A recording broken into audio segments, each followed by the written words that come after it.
Assalamualaikum warahmatullahi wabarakatuh. Waalaikumsalam warahmatullahi wabarakatuh.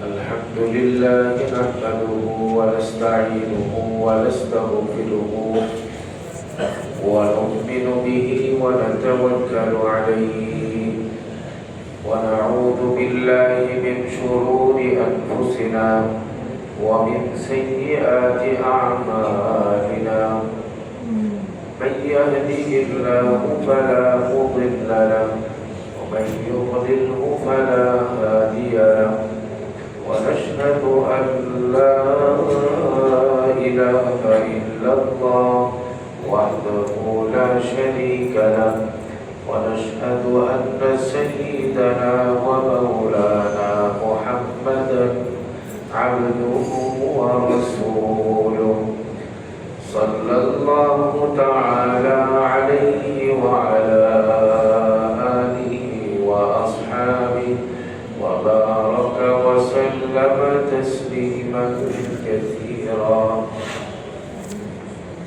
أما بعد فأعوذ بالله من الشيطان الرجيم بسم الله الرحمن الرحيم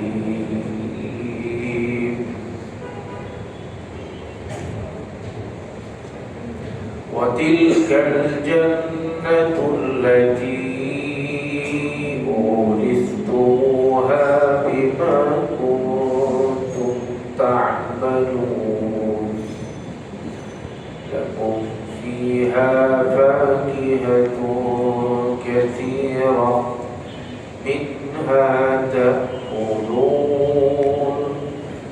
إن المجرمين في عذاب جهنم خالدون لا يفتر عنهم وهم فيه مبلسون وما ظلمناهم ولكن كانوا هم الظالمين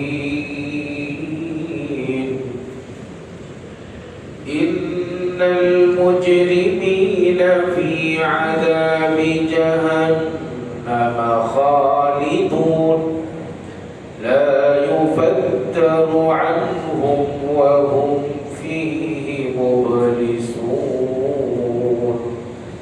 وما ظلمناهم ولكن كانوا هم الظالمين ونادوا يا مالك ليقض علينا ربك قال إنكم ماكثون لقد جئناكم بالحق ولكن أكثركم للحق كارهون أم أبرموا أمرا فإنا مبرمون أم يحسبون أنا لا نسمع سرهم ونجواهم بلى ورسلنا لديهم يكتبون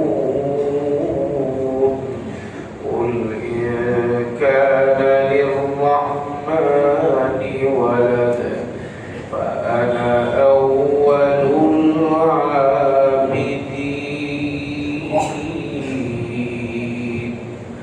صدق الله العظيم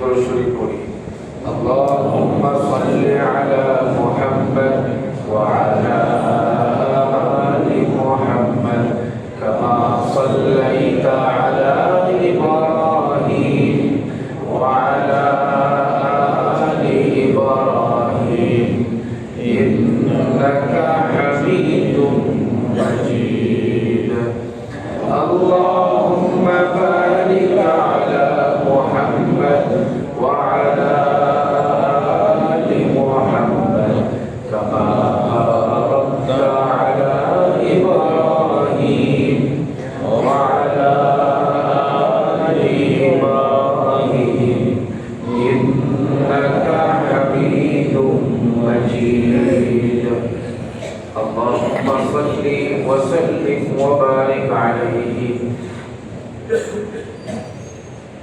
আল্লাহ তাআলার অশেষ মেহেরবানি যে তিনি আমাদের সকলকে আল্লাহ আল্লাহ রাসূলের কথা শোনার জন্য জুমার দিনে তার গোলামি আর তার হুকুম মোতাবেক জুমার নামাজ আদায় করবার জন্য আল্লাহ তাআলা তার ঘরে আমাদের সকলকে আসার তৌফিক দান করেছেন। শুকর আদায় করে সকলেই বলি আলহামদুলিল্লাহ।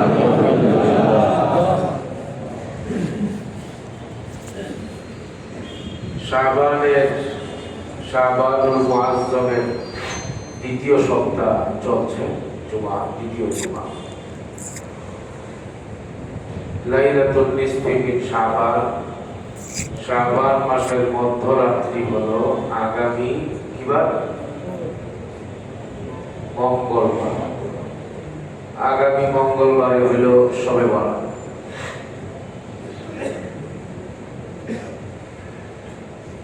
এই শবে বরাতের মর্যাদা, শবে বরাতের আমল,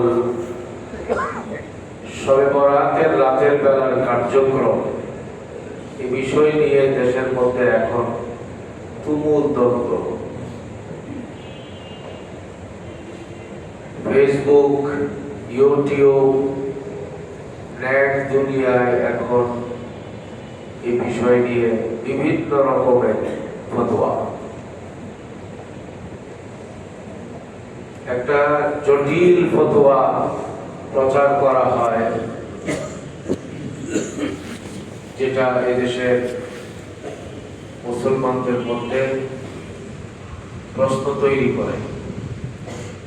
এক নম্বর যেটা বলা হয় সেটা হইল শবে বরাত বলতে কিছু নাই, শবে বরাতের অস্তিত্ব নাই। শবে বরাতের নামের যত আমল, যত নামাজ, যত রোজা, এর বর্ণনা আলেম ওলামাদের জবান থেকে শোনা যায়, এই সবগুলো জাল, ভিত্তিহীন। শবে বরাতের এই রাত্রে আলাদা বিশেষ কোনো আমলের প্রমাণ নাই। এটা হলো একটা গ্রুপ, শবে বরাতকে নিয়ে তাদের এটা হলো মতামত, এটা একটা গ্রুপ। শবে বরাতকে নিয়ে আরেকটা গ্রুপ হলো শবে বরাতের রাত্রের আমল আছে, শবে বরাতের রাত্রে আমলের পাশাপাশি দিনের বেলায় রোজাও আছে। এই আমলগুলো করলে আলাদা ফজিলত আছে, মর্যাদা আছে। এই দ্বিতীয় গ্রুপ এর মধ্যে যারা আছেন তারা যে দলিল পেশ করেন, এই দলিল তারা অনেকগুলো হাদিস দিয়ে তারা পেশ করেন। এটা হলো দ্বিতীয় গ্রুপ। শবে বরাত নিয়ে ৩ নম্বর আরেকটা গ্রুপ আছে, এটা হলো শিরকি গ্রুপ।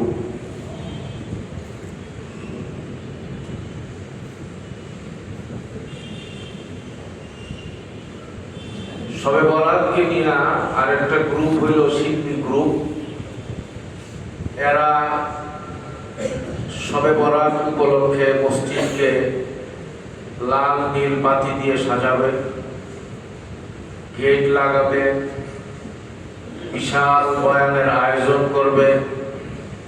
বয়ানের শেষে আবৃত্তি, মিষ্টি, জিলাপি বিতরণ করবে,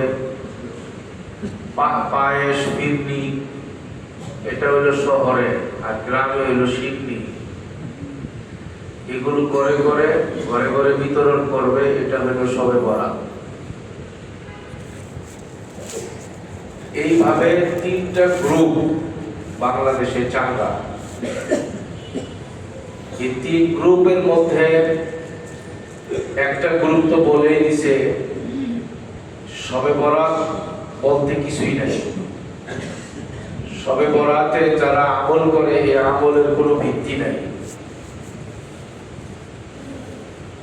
আমি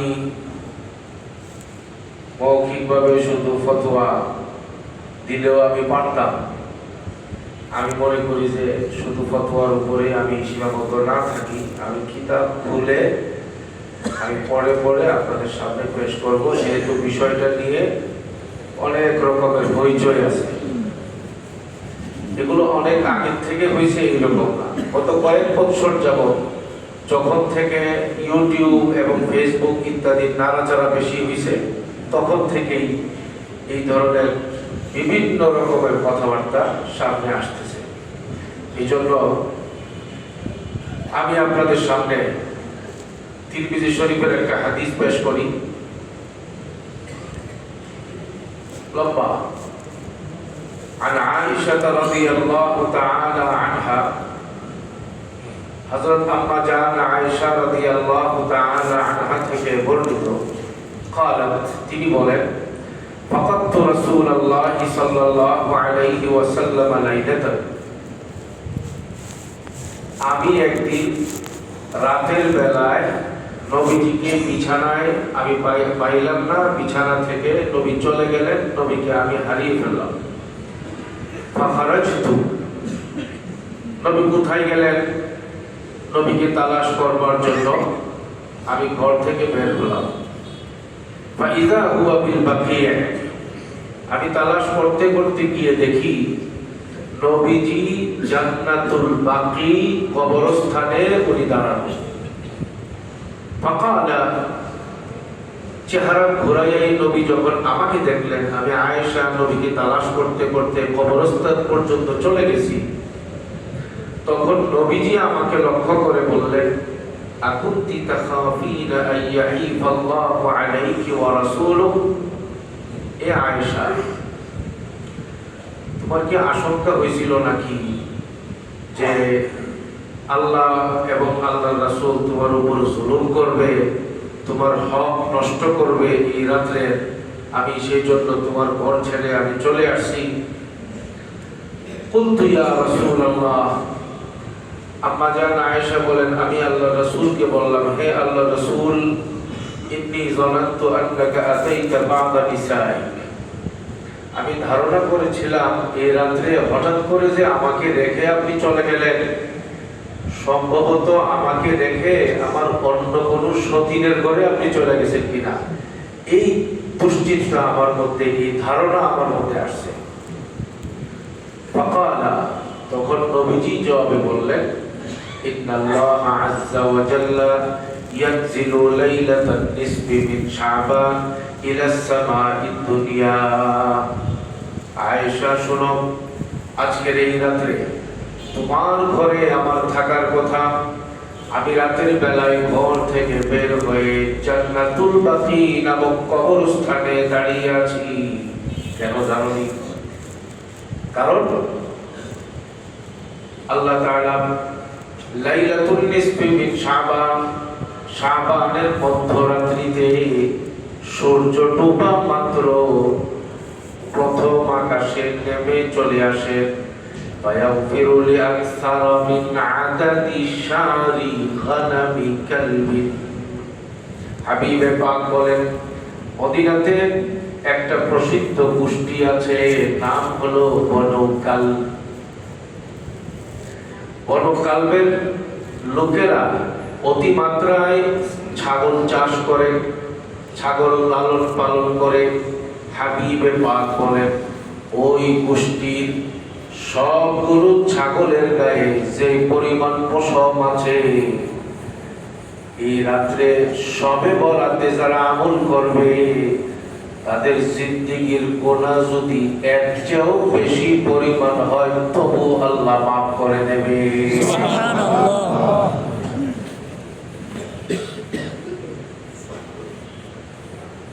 وفي الباب عن أبي بكر الصديق হযরত ইমাম তিরমিজি রাহমাতুল্লাহি আলাইহি বলেন এই বিষয়ে শবে বরাতের ফজিলতের বিষয়ে হযরত আবু বকর সিদ্দিক রাদিয়াল্লাহু তাআলা আনহু থেকেও আরেকটি হাদিস আছে।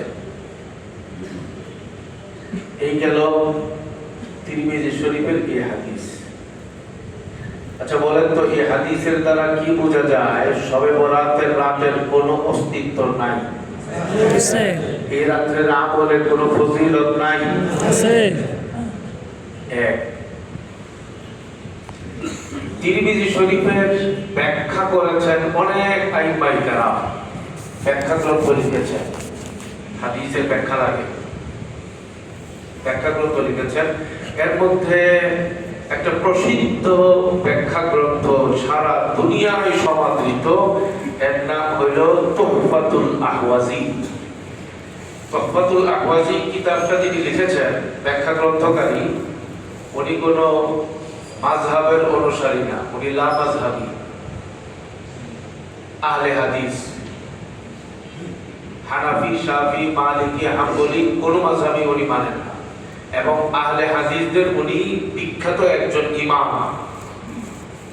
আহলে হাদিসদের মধ্যেও ওনার ব্যাপক গ্রহণযোগ্যতা, আর আমাদের উলামায়ে কেরামের মধ্যেও ওনার ব্যাপক গ্রহণযোগ্যতা, অনেক বড় আলেম। উনি এই তিরমিজি শরীফের যে ব্যাখ্যা গ্রন্থ লিখেছেন, এই ব্যাখ্যা গ্রন্থের নাম হলো তুহফাতুল আহওয়াজি। তিনি এই হাদিসের ব্যাখ্যায় গিয়ে আহলে হাদিসের এই ইমাম তুহফাতুল আহওয়াজিতে উনি বলেন ই'লাম,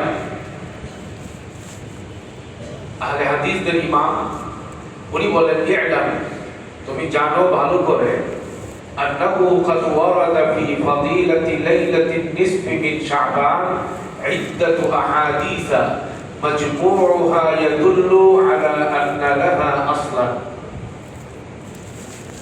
মুবারকপুরি রাহমাতুল্লাহি আলাইহি এই কিতাবের মধ্যে উনি বলেন যে এই বিষয়টা খুব ভালো করে জানা দরকার। শাবানের মধ্যরাত্রি অর্থাৎ শবে বরাতের ফজিলত সম্পর্কে এত বেশি পরিমাণে হাদিস এসেছে, সমষ্টিগতভাবে এই কথা বলতেই হয় যে এই রাত্রের একটা অস্তিত্ব আছে, এই রাত্রের আমলের একটা মর্যাদা আছে। যারা বলে এই রাত বলতে কিছু নাই, আলাদা কোনো অস্তিত্ব নাই, এই রাতের আমলের মর্যাদা নাই, তাদের কথা ঠিক না। এই কথাটা আহলে হাদিসের ইমাম তিরমিজি শরীফের হাদিসের ব্যাখ্যা করতে গিয়ে তিনি বলেন যে এই রাত্রের আমলের ব্যাপারে এত বেশি হাদিস আল্লাহর নবী থেকে এসেছে। কোন কোন হাদিসের মধ্যে সনদের মধ্যে সামান্য সামান্য দুর্বলতা আছে, কিন্তু এত বেশি হাদিস সমষ্টিগতভাবে এত বেশি পরিমাণ হাদিসের দ্বারা এই কথা নিশ্চিতভাবে প্রতীয়মান হয় এই রাত্রের একটা ভিত্তি আছে, এই রাতের আমলেরও ফজিলত আছে, মর্যাদা আছে। বুঝবার জন্য কেউ যেন এই কথা মনে না করে যে এটা খালি মুখে মুখে উনি বলে দিলেন। উনি কিছু হাদিস একের পরে তিনি বয়ান করছেন, আমি আপনাদেরকে শোনাই। মিনহা হাদিস আয়েশা, আম্মা জান আয়েশা রাদিয়াল্লাহু তাআলা আনহার একটা হাদিস তো আগে শোনাইলাম, আর একটা হাদিস এখানে উনি আনছেন। আমি এই হাদিসটা দ্বিতীয়বার আর বলতে চাচ্ছি না, এই হাদিসটা বাইহাকি শরীফে আছে। ওয়া মিনহা হাদিস মুআয ইবনে জাবাল রাদিয়াল্লাহু তাআলা আনহু আনিন নবী সাল্লাল্লাহু আলাইহি ওয়াসাল্লাম। আরেকটা হাদিস রওয়ায়াত করেছেন শবে বরাত সম্পর্কে হযরত মুআয ইবনে জাবাল রাদিয়াল্লাহু তাআলা আনহু সেখানে নবীজি বলেন ইয়াত্তালিউল্লাহু ইলা জামিই খালকিহি লাইলাতান নিসফি মিন শাবান ফায়াগফিরু লিজামিই খালকিহি ইল্লা লিমুশরিকিন আও মুশাহিদ। রাসূলুল্লাহ সাল্লাল্লাহু আলাইহি ওয়াসাল্লাম বলেন আল্লাহ তাআলা শবে বরাতের রাতে আল্লাহর বান্দা বান্দীদের আমল নিজে প্রত্যক্ষ করেন। কারা কারা আমল করতেছেন, কারা কারা আমল করছে না, এই আমলকে আল্লাহ তাআলা নিজে দেখেন। ফায়াগফিরু লিজামিই খালকিহি, এই শবে বরাতের রাতে যারা নামাজ পড়ে, যারা তিলাওয়াত করে, যারা তাহাজ্জুদের মধ্যে দাঁড়িয়ে দাঁড়িয়ে বাচ্চা শিশুর মতো আল্লাহর সামনে কাঁদে, জিকির আজকারের মধ্যে সময় লাগায়, দোয়া কান্নাকাটি করে, এইভাবে করে শবে বরাতের রাতে যেই সকল বান্দা বান্দীরা আমল করে আল্লাহর নবী বলেন ফায়াগফিরু লিজামিই খালকিহি, সারা দুনিয়ায় এই রাত্রে যত বান্দা বান্দী আমল করে তাদের জিন্দেগীর সকল গুনাহ খাতা আল্লাহ মাফ করে দেয়। হ্যাঁ, ইল্লা লিমুশরিকিন আও মুশাহিদ, দুই শ্রেণীর মানুষকে এই রাত্রে আমল করা সত্ত্বেও আল্লাহ তাআলা ক্ষমা করেন না। এই দুই শ্রেণীর এক শ্রেণী হলো ইল্লা লিমুশরিক, যারা আল্লাহর সাথে শিরিক করে, বান্দার পায়ে সিজদা দেয়, কবরে সিজদা দেয়, মূর্তির সামনে গিয়ে সিজদা দেয়, যত মুশরিক আছে এইরকম মুশরিক যত ইবাদত বান্দিগি করবে এই রাতে তার এই বান্দিগি কবুল হবে না। আও মুশাহিদ, আরেকটা গ্রুপ হইল মুশাহিদ। মুশাহিদ বলে দুইজন মুসলমান ভাই পরস্পরে সম্পর্ক ছিন্ন করে রেখেছে 3 দিনের বেশি, এটা কোনো শরীয়ত সম্মত কোনো কারণ না, এমনিতে সামান্য দুনিয়াবি কোনো কারণে সম্পর্ক নষ্ট। বিয়ের শাদীতে দাওয়াত দেয় নাই, কথাবার্তা বন্ধ হয়ে গেছে, দাওয়াত দিতে গিয়ে মোবাইলে দাওয়াত দিছে, কথা বন্ধ হয়ে গেছে। ব্যবসা করে একসঙ্গে, পাশের দোকানে কাস্টমার চলে গেল, এই কাস্টমার ছিল তার নিজস্ব বান্দা কাস্টমার, কেন ওই দোকানে গেল, সম্পর্ক নষ্ট হয়ে গেছে।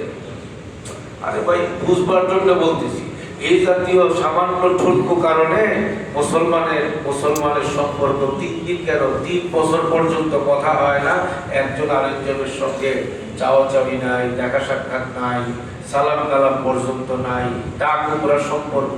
এই জাতীয় নষ্ট সম্পর্কের মানুষ মুসলমানে আছে না নাই ভাই?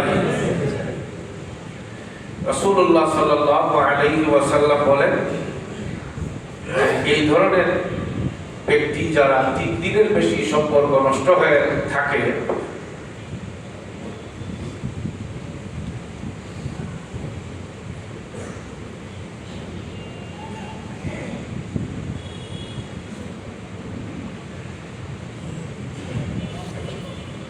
যতক্ষণ পর্যন্ত সম্পর্ককে পুনর্বার জোড়া লাগানো না হবে, সম্পর্ক নতুন করে তৈরি না হবে, ততক্ষণ পর্যন্ত শবে বরাতের রাত্রের কোনো আমল আল্লাহর দরবারে কবুল হবে না।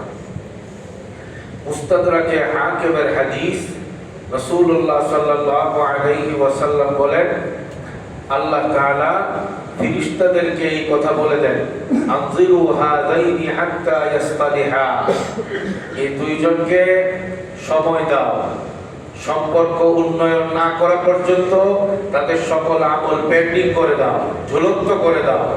তাদের আমল আল্লাহর দরবারে কবুল হবে না যতক্ষণ পর্যন্ত তাদের সম্পর্ক জোড়া না লাগবে। সম্পর্ক জোড়া লাগার জন্য একেবারে গলাগলি কইরা জড়াজড়ি করে চলতে হইব, এটাও জরুরি না। সালাম কালাম যদি শুরু হয়ে যায় তাইলেই আমরা বেঁচে গেলাম, যাদের এই ধরনের সমস্যা চলতেছে। কথা কি বুঝতে পারতেছেন নাকি ভাই? আসসালামু আলাইকুম ওয়া রাহমাতুল্লাহ আপনি দিয়ে দিলেন, ওই বেটা যদি ওয়া আলাইকুম আসসালাম না বলে আল্লাহর কাছে সে দায়ী হবে, কিন্তু আপনি বেঁচে গেলেন। আল্লাহ আমাদের সবার সম্পর্ককে সুন্দর রাখার তৌফিক দান করেন। এই হাদিস আপনাদের সামনে যেটা আমি মাত্র পাঠ করে শোনালাম, এই হাদিস রওয়ায়াত হয়েছে তবরানী শরীফে, এই হাদিস এসেছে সহিহ ইবনে হিব্বান শরীফে, এবং এই হাদিস রওয়ায়াত হয়েছে বাইহাকি শরীফে। আপনাদের সামনে আমি 3 নম্বর আরেকটা হাদিস পেশ করতে চাই। ومنها حديث عبد الله بن عمرو رضي الله عنهما। حضرت عبد الله بن عمرو بن العاص رضي الله تعالى عنهما روايت করেন শবে বরাতের ব্যাপারে একটি হাদিস। রাসূলুল্লাহ সাল্লাল্লাহু আলাইহি ওয়াসাল্লাম বলেন, ইয়াত্তালি'ু আল্লাহু আযজা ওয়া জাল্লা ইলা খালকিহি লাইলাতান নিসফি মিন শাবান ওয়া ইয়াগফিরু লি'ইবাদিহি ইল্লা লিইসনাইনি মুশাহিদিন ওয়া কাতিল নাফসি। হাবিবে পাক বলেন, শবে বরাতের রাতে আল্লাহ তাআলা এই রাতে যারা ইবাদত বন্দেগী করেন সকলের জিন্দেগীর গুনাহ আল্লাহ মাফ করে দেন। কেবলমাত্র 2 শ্রেণীর মানুষকে আল্লাহ ক্ষমা করেন না। নাম্বার 1 মুশাহিদিন, নাম্বার 2 ওয়াকাতিল নাফসি। 1 নাম্বার হলো যেই ব্যক্তিরা সম্পর্ক নষ্ট করে রেখেছে 3 দিনের বেশি মুসলমান ভাই ভাই, তাদেরকে আল্লাহ তাআলা ক্ষমা করেন না। আর আরেকজন হলো ওয়াকাতিল নাফসি, খুনি, যারা মানুষ খুন করে অন্যায়ভাবে যারা মানুষ খুন করে, এই রকম খুনিদের কোনো ক্ষমা আল্লাহর দরবারে হবে না। শবে বরাতের রাতে যত কান্নাকাটি করুক, নিজেকে যত বড় দরবেশ সাজাই রাখুক, যত হজ করুক, যত উমরাই করুক, কোনো লাভ হবে না যতক্ষণ পর্যন্ত এই খুনি যথাযথ প্রক্রিয়া তার বিচার যতক্ষণ পর্যন্ত না হবে, এই ব্যক্তি আল্লাহর দরবার থেকে ক্ষমা পাবে না। যথাযথ প্রক্রিয়া তার বিচার হতে হবে। যারা মানুষ খুন করে, এইরকম খুনি শুটার হয়ে মানুষ খুন করে, বিভিন্ন ভাবে নিজের স্বার্থ চরিতার্থ করবার জন্য এই জঘন্য কার্যক্রমে যারা জড়িত হয়, এদের পরকাল অন্ধকার, আল্লাহ তাআলার কাছ থেকে ক্ষমা পাবে না। এই জঘন্য কাজে যারা লিপ্ত হয়, এই হলো 3 নম্বর হাদিস আপনাদেরকে আমি শোনাইলাম। হযরত আব্দুল্লাহ বিন আমর ইবনে আল-আস-এর হাদিস। এই হাদিসটা রওয়ায়াত করেছেন হযরত ইমাম আহমদ বিন হাম্বল রাহমাতুল্লাহি আলাইহি। হাদিসের বিখ্যাত কিতাব মুসনাদে আহমদের মধ্যে এই হাদিস বর্ণিত হয়েছে। এখানে আমার সামনে আরো অনেক হাদিস আছে। হযরত কাসির ইবনে মুররার হাদিস, এই হাদিসটা বাইহাকি শরীফে আছে, তবরানী শরীফে আছে। এছাড়া আমি এখন আর বেশি লম্বা করতে চাচ্ছি না, একটা হাদিস আপনাদের সামনে পেশ করেই আমি এই বিষয়ের শেষের দিকে যেতে চাই। ওয়ামিনহা হাদিস আলী রাদিয়াল্লাহু তাআলা আনহু। এই প্রসঙ্গে হযরত আলী রাদিয়াল্লাহু তাআলা আনহু থেকে একটি হাদিস বর্ণিত আছে। قال رسول الله صلى الله عليه وسلم إذا كانت ليلة النصف من شعبان فقوموا ليلها وصوموا نهارها। রাসূলুল্লাহ সাল্লাল্লাহু আলাইহি ওয়াসাল্লাম বলেন, যখন শবে বরাত হবে, কুমু লাইলাহা, এই রাতকে তোমরা ইবাদত বন্দেগীর মাধ্যমে উদযাপন করো, এই রাতের কিয়াম করো। কুমু লাইলাহা, শবে বরাত যখন হবে, শবে বরাতের রাতের কিয়াম করো।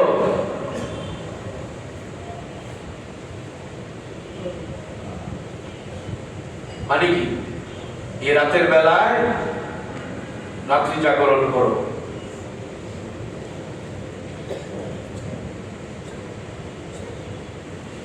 নামাজের মাধ্যমে তিলাওয়াতের মাধ্যমে, জিকিরের মাধ্যমে, তাওবা ইস্তিগফারের মাধ্যমে কিয়াম করো। ওয়াসুমু নাহারাহা, আর পরের দিনটা যেটা আসবে বুধবার দিন, এই সামনের বুধবার, এই দিনের বেলায় তোমরা রোজা রাখো। আল্লাহর নবী বলেন এর দ্বারা ফায়দা কি হবে শোনো। ফাইন্নাল্লাহা ইয়ানজিলু ফিহা লিগুরুবিশ শামসি ইলাস সামাঈদ দুনিয়া, কেননা আল্লাহ তাআলা আল্লাহর বান্দাদের ডাকে সাড়া দেওয়ার জন্য আরশে আজিম থেকে প্রথম আকাশে চলে আসেন। আল্লাহর রহমত প্রথম আকাশে নেমে আসে। ফায়াকুলু, তারপরে শবে বরাতের রাতে সূর্য ডোবার পর থেকে আল্লাহ তাআলা ডাক দিয়ে বলতে থাকে, আলা বিল মুস্তাগফির ফাগফির আলা, আমার কাছে এমন কেউ আছো ক্ষমা চাইবা? আমার কাছে এই রাতে যারা ক্ষমা চাইবে ফাগফির আলা, আমি আল্লাহ তার জিন্দেগীর সব গুনাহ খাতা মাফ করে দেব। সুবহানাল্লাহ। আলা মুস্তারজিকিন ফারজুকা, আমার কাছে এমন কেউ আছো কি দোকানে বেচা কিনা নাই, মার্কেটে বেচা কিনা নাই, ব্যবসা বাণিজ্যে বড় চরম দুরবস্থা চলছে, অভাব আর অনটনে জর্জরিত। আল্লাহর নবী বলেন আল্লাহ তাআলা শবে বরাতে প্রথম আকাশে এসে আল্লাহর বান্দা বান্দীদেরকে ডাক দিয়ে বলেন, আলা মুস্তারজিকিন ফারজুকা, রিজিক চাওয়ার যদি কেউ থাকো, অভাব অনটন দূর করবার জন্য কেউ যদি থাকো আমাকে বলো, ফারজুকা, আমি আল্লাহ আমার কুদরতের দ্বারা তোমার রিজিকের ব্যবস্থা করে দেব। আলা মুবতালা ফাউআফিয়া, সমস্যায় আক্রান্ত, বিভিন্ন রকমের সমস্যায় জর্জরিত এমন কেউ আছো কি? সমস্যা, শারীরিক সমস্যা, মানসিক সমস্যা, পারিবারিক সমস্যা, অর্থনৈতিক সমস্যা, রাষ্ট্রীয় সমস্যা, সাংগঠনিক সমস্যা, রাজনৈতিক সমস্যা। সমস্যা ছাড়া দুনিয়াতে মানুষ আছে ভাই? প্রত্যেকটা মানুষেরই হয়তো আখিরাত কেন্দ্রিক সমস্যা, না হয় দুনিয়ার লাইনের সমস্যা। সমস্যা ছাড়া মানুষ নাই। হাবিবে পাক বলেন, আল্লাহ তাআলা ডাক দিয়ে বলেন, আলা মুবতালা ফাউআফিয়া, সমস্যায় আক্রান্ত যারা আছো, এটা একটা ব্যাপক শব্দ। যত রকমের সমস্যাগ্রস্ত মানুষ সবার জন্য এই জায়গায় শুভ সংবাদ দেয়া আছে। আল্লাহ তাআলা ডাক দিয়ে বলেন, আলা মুবতালা ফাউআফিয়া, সমস্যায় আক্রান্ত যদি থাকো আমার কাছে বলো, আমি আল্লাহ তোমার সব সমস্যা দূর করে নিরাময় জিন্দেগি, নিরাপদ জিন্দেগি, সমস্যা মুক্ত জিন্দেগি আমি আল্লাহ দান করে দেব। আলা কাযা হাত্তা ইয়াতলু আল ফজর, আল্লাহর নবী বলেন এইভাবে বিভিন্ন বিষয় নিয়ে আল্লাহ তাআলা ওই রাতে ডাকতেই থাকেন। আর কার কি সমস্যা আছে, আর কার কি সমস্যা আছে, এইভাবে সূর্য ডোবার পর থেকে সুবহে সাদেক পর্যন্ত একটানা আল্লাহ তাআলা আল্লাহর বান্দা বান্দীদেরকে ডাকতে থাকেন। ইমাম ইবনে মাজাহ রাহমাতুল্লাহ আলাইহি এই হাদিস রওয়ায়াত করেছেন। হাদিস এসেছে ইবনে মাজাহ শরীফে, রাওয়াহু ইবনে মাজাহ। এবার এই সব লম্বা বর্ণনা দেওয়ার পরে আহলে হাদিসদের যে ইমাম, যারা বলেন আমরা কোনো মাযহাব মানি না, এই সব ভাইদের যিনি ইমাম, যারা ইমাম, তাদের মধ্যে অন্যতম ইমাম এবং বহুত বড় বিখ্যাত আলেম, তিরমিজি শরীফের ব্যাখ্যা গ্রন্থ তুহফাতুল আহওয়াজি, পৃথিবীর সব লাইব্রেরিতে এই কিতাব আছে। তিনি এই সব বর্ণনার পরে তিনি আবার বলেন উপসংহার, ফাহাদিহিল আহাদিস বিমাজমুইহা হুজ্জাতুন আলা মান যাআমা আন্নাহু লাম ইয়াসবুত ফি লাইলাতিন নিসফি মিন শাবান শাই। তিনি বলেন কিছু কিছু মানুষ এই দাবি করে যে শাবান এর মধ্যরাত্রিতে, শাবান মাসের মধ্যরাত্রিতে অর্থাৎ শবে বরাতের রাত্রের আমলের ক্ষেত্রে শরীয়তের কোনো দলিল নাই, কোরআন হাদিসের কোনো দলিল নাই, এইরকম দাবি যারা করে তিনি বলেন এই বিশাল হাদিসের ভান্ডার তাদের বিপক্ষে তা শক্ত দলিল হিসাবে এই কথা প্রমাণ করছে যে এই রাতের অস্তিত্ব আছে, এই রাতের আমলের গুরুত্ব আছে, এই রাতের ফজিলতের শক্ত প্রমাণ আছে। যারা বলে এই ব্যাপারে কোনো হাদিস নাই, এই ব্যাপারে কোনো অস্তিত্ব নাই, এটা শরীয়তের ভেতরে এই রকম শবে বরাত বলতে কিছু নাই, আহলে হাদিসের এই ইমাম তিনি বলেন এই হাদিসের ভান্ডার যেগুলো আসছে ফজিলতের ব্যাপারে এর দ্বারা সুস্পষ্ট প্রমাণ হয় ওই সকল ব্যক্তিদের কথা সহি নয় যারা এই কথা বলে শবে বরাতের রাত বলতে কিছু নাই, এই রাতের আমল বলতে কিছু নাই। এ লম্বা করে আমি আপনাদেরকে হাদিস শোনাইলাম। আমার এখনো একটা কথা মনে পড়ে, এইরকম একটা বয়ান আমি সাধারণত যে মৌসুমে যে বিষয় ওই বিষয়ের কথা বলি। যেহেতু আগামী মঙ্গলবারে শবে বরাতের মাসলা, এই জন্য আমি এই শবে বরাতের আগের রাত্রে আগের জুমায় সব সময় এটা আমার আমল, এটা আমি এই বয়ানটা করি।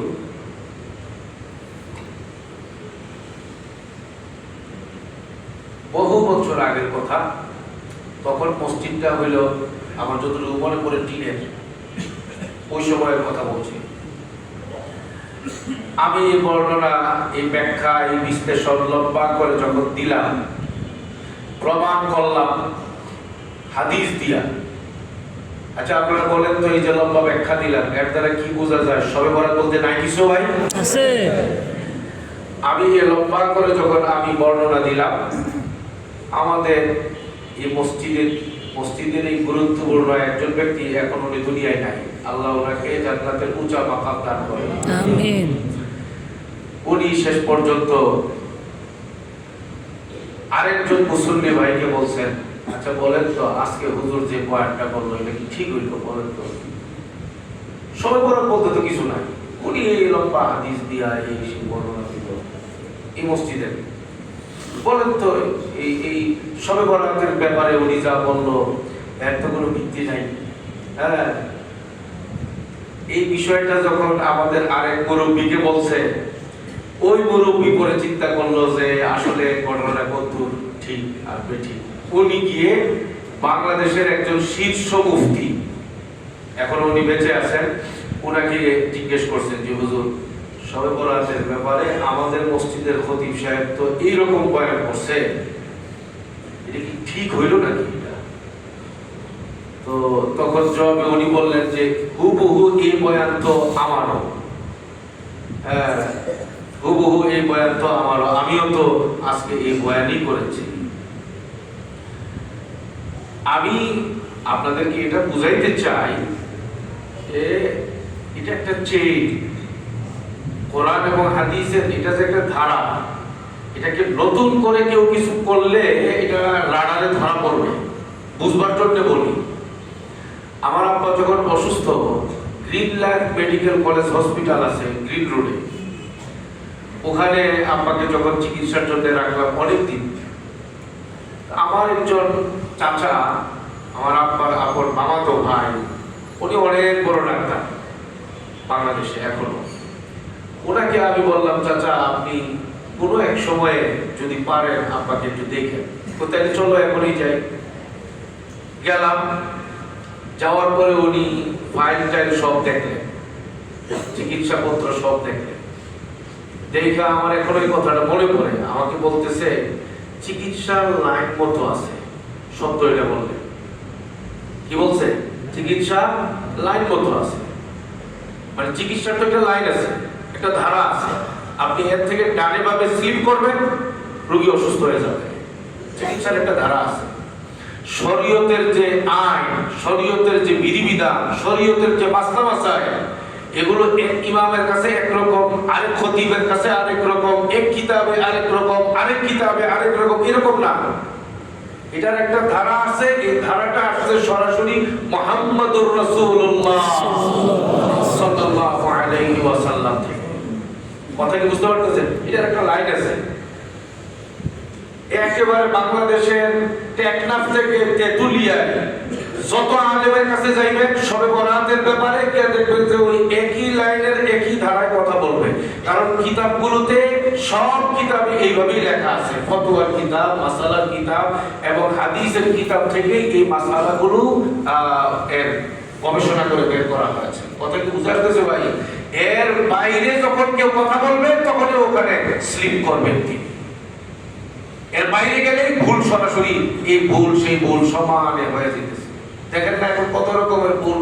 একজন বহুত বড় অধ্যাপক ইসলামিক জগতের নিজেকে পরিচয় দেয়, আর উনি বলে যে ইসলাম কোনো ধর্মের নাম না। এগুলো ওই যে সিলসিলার বাইরে। আল্লাহর নবী থেকে তো সিলসিলা সরাসরি আসছে। এখন আপনি ডানে বামে যাইবেন, দেখবেন যে ভুলে আপনি পা দিচ্ছেন। ইসলাম কোন ধর্মের নাম না। সংসদে খালি যাই, আমি সবাই এই সব ইসলাম সম্পর্কে শোনাবো। ইসলাম কোন ধর্মের নাম না, ইসলাম হইল এইটার নাম ওইটার নাম, কত রকমের কথা। কথা কি বুঝতে পারতেছেন? ইসলাম নিয়ে যে কি তামাশা শুরু হয়েছে বাংলাদেশে, মানে মনে হয় যেন এই ইসলামকে কেউ মাথার উপরে উঠাইবে, কেউ নিচে নামাবে, কেউ জবাই করবে, কেমনে কি করবে, একটা হুলস্থুল কারবার শুরু হয়ে গেছে। ঠিক না? ঠিক। হিন্দু ভদ্রলোক কিভাবে এই কথা বলে, আল্লাহ আমাকে আপনাদের জন্য দূত হিসাবে পাঠিয়েছে। এমনি করে মূল ধারা থেকে মানুষ যখন সরে যায়, ইসলামী চিন্তাবিদ হিসেবে যখন কোনো হিন্দুরে সামনে পেশ করে দেয়, এখন তো নতুন ধারা বাইরে গেছে। 2 দিন পরে খ্রিস্টান ব্যক্তি ইসলামী চিন্তাবিদ দাবি করবে, কোনো অসুবিধা নাই। আর কথা কি বুঝতে পারতেছেন নাকি ভাই? ইসলামী চিন্তাবিদ বানাই দিবেন ইহুদি যে ব্যক্তি, কারণ ইহুদি সেও তো মানুষ, তার অধিকার রক্ষা করতে হবে গণতন্ত্রে। খ্রিস্টান সেও মানুষ, তাদের অধিকার রক্ষা করতে হবে গণতন্ত্রে। আপনি অপেক্ষায় থাকেন আগামী 2, 4, 5 বছর 10 বছর পরে খ্রিস্টান ব্যক্তিকেও ইসলামী চিন্তাবিদ বানায়া ইসলামী সংগঠনের ব্যানারে তার করায় দেওয়া হবে। কি করবেন আপনি? মূল স্রোত থেকে যখন মানুষ বের হয়ে যাবে, তখন ইসলামের বিকৃতি শুরু হবে চরম পর্যায়ে। তখন সঠিক ইসলাম কোনটা আর ইসলামের নামে বিকৃত ইসলাম কোনটা, যারা জেনারেল শিক্ষিত মানুষ তারা বুঝতে পারা কঠিন হবে। হ্যাঁ, বুঝতে সহজ হবে তাদের যারা আলেম ওলামাদের সাথে থাকবে, আলেমদের সাথে সম্পর্ক রাখবে, আলেমদের বয়ানকে একমাত্র সত্যের মাপকাঠি মানবে, আলেমরা যে কোরআন হাদিসের আলোকে বয়ান দিবে, এই কথাগুলোকে যখন তারা মনে করবে যে সহি, আর এর বাইরে যারা ডাক্তার, যারা ইঞ্জিনিয়ার, যারা প্রফেসর, তারা ইসলামী চিন্তাবিদ সেজে ইসলামের ব্যাখ্যা একটার পর একটা দিবে, 100টা ব্যাখ্যা দিবে, 90টা ব্যাখ্যা হবে গলত। চার কাম তাকে সাথে, অন্য করলে লাঠি বাজে। যারা এখানে আছেন সকলের শিক্ষার প্রতি সর্বোচ্চ শ্রদ্ধা জানাই। আপনারা যারা ডাক্তার হয়েছেন, আপনাদের ছাড়া আমাদের উপায় নাই দুনিয়াতে চিকিৎসা শাস্ত্রে চলবার জন্য। আপনাদেরকে আল্লাহ তাআলা মহান মর্যাদা দান করেছেন। যারা ইঞ্জিনিয়ার হয়েছেন, আপনাদেরকে আল্লাহ তাআলা মহান মর্যাদা শিক্ষা আল্লাহ তাআলা দান করেছেন। তবে যারা কোরআন হাদিসের বুদ্ধি অর্জন করতে পারেন নাই, শাস্ত্রীয় ভাবে আগাগোড়া পড়াশোনা করতে পারেন নাই, তারা কিন্তু এই জায়গার মসনদে বসার চিন্তা কোনোদিন করা ঠিক হবে না। যে যেখানকার সে সেখানে থাকা দরকার। কথা বুঝতেছেন নাকি ভাই? আল্লাহ আমাদের সবাইকে বোঝার তৌফিক দান করেন, সবাইকে বোঝার তৌফিক দান করেন। আল্লাহ আমাদের সবাইকে বোঝার তৌফিক দান করেন। ভাই, আমি আমার কথা শেষ করলাম। ভাই, বুঝে থাকলে বলেন তো, এই শবে বরাতের রাতের আমল আছে না ভাই? আছে। আমরা নিজেরাও আমল করব, ঘরের মা বোনরা যারা আছে তাদেরকে আমলের কথা বলবো ইনশাআল্লাহ ভাই। ইনশাআল্লাহ এই রাতে আমল করব। তবে আমল করতে গিয়ে আতশবাজি ফুটানো এটা শবে বরাতের মধ্যে নাই। অটো লইয়া টক লইয়া রাস্তাঘাটে ঘোরাঘুরি করা এটা শবে বরাতের মধ্যে নাই। বিভিন্ন রকমের জার বাতি বিভিন্ন রকমের লাল নীল বাতি লাগানো, এগুলো শবে বরাতের মধ্যে নাই। শবে বরাত উপলক্ষে আলাদা খাবার দাবারের বিশাল আয়োজন করা, এগুলো শবে বরাতের ভিতরে নাই, এগুলো বেদাত। হ্যাঁ, শবে বরাতের মধ্যে রাতের বেলায় হবে আমল, নামাজ, তাহাজ্জুদ, তিলাওয়াত, জিকির, কান্নাকাটি, আর দিনের বেলায় পরের দিন হবে রোজা। আল্লাহ আমাদের সবাইকে সেই মোতাবেক আমল করার তৌফিক দান করে। যারা সুন্নাত পড়ে নেয় 4 রাকাত সুন্নাত আদায়।